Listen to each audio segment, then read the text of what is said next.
products in one. Introducing Gyeon Bathe Plus, a shampoo that also adds hydrophobic properties while you use it. If you're looking to sneak in some Si02 protection during the wash step, then this should be your go-to.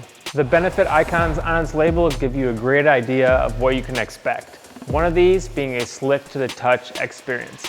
At the end of the wash, if you want to add a little bit of protection, you can use it in a foam gun and rinse it right off.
Another great way to apply Bathe Plus is to apply it directly onto a mitt and then apply it panel by panel. Just ensure you follow that shortly with a rinse.